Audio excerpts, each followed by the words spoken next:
This has always been my least favourite month. Some say specks of spring are here, but no, it's just harsh and dark to me.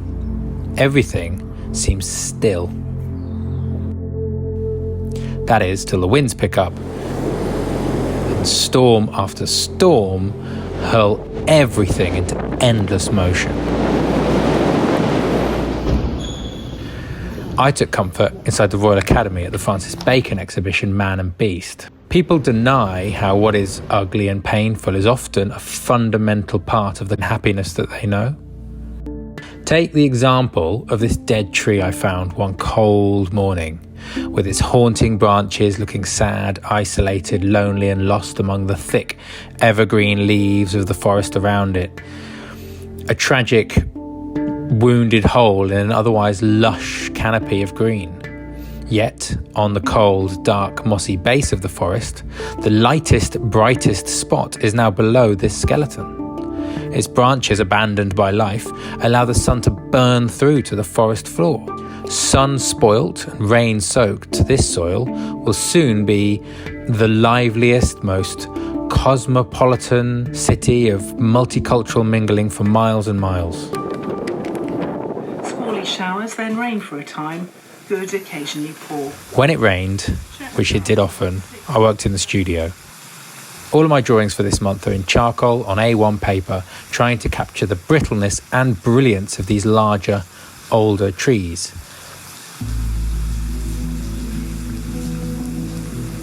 The storms passed, and I went back outside.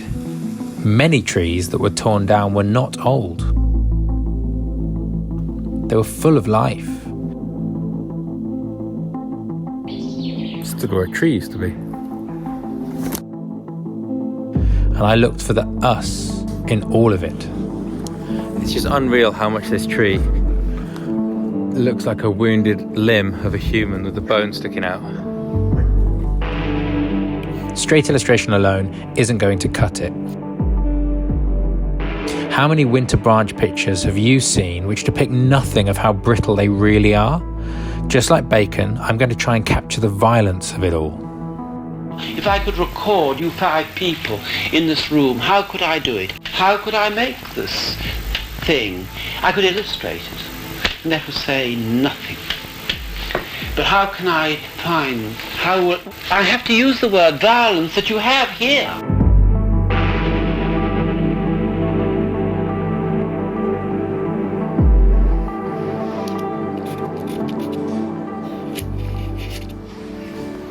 I tried to work expressively quickly, capture this illusion of stability, the illusion of permanence.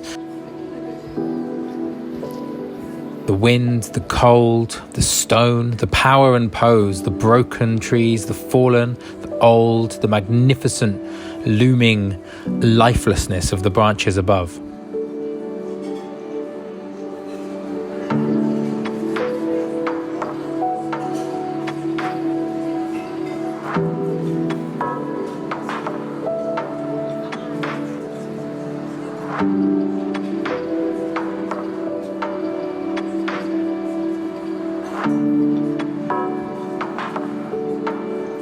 And the more I drew, I tried to bring in knots and make them look a little bit like flesh folds. And I did some drawings that were very Bacon inspired, but I didn't quite get it. They had something for sure, but I just didn't have enough references. So I wanted to get out and research. I had this idea of taking photos in black and white, where the colour spectrum of leafy green and bodily pinks can play no part in distinguishing what is a vein of what. And the repeating patterns and similarities I found were astonishing. Not just between what's perhaps mud and blood, but across the macro and micro of each world. Flashing lightning in the sky and how it looked exactly like the blood vessels in the corner of your eye, or cracked soil and cracked leaves, or aerial shots of trees and the dead skeletons of old leaves. Irregular, bumping treetops of the forest and the irregular wet bumps of my tongue.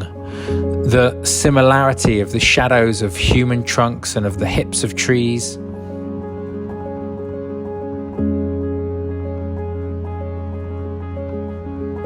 And as happy as I was with these photos, what was missing was the movement.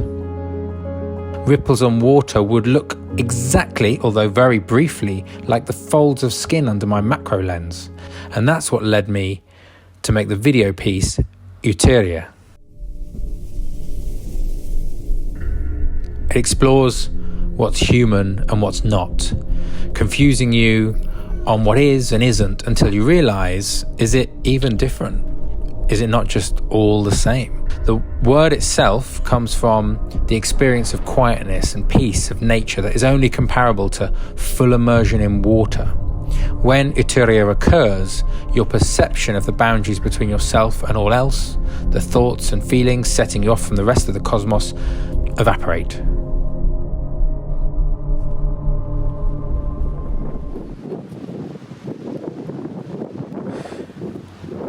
It is creepy and it is dark, and it does focus on uncomfortable similarities, as does all of my work for this month.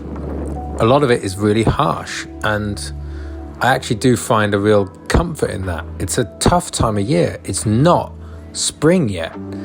Not everything survives winter. And it's easy to forget that when we can literally just flick off the cold with modern life.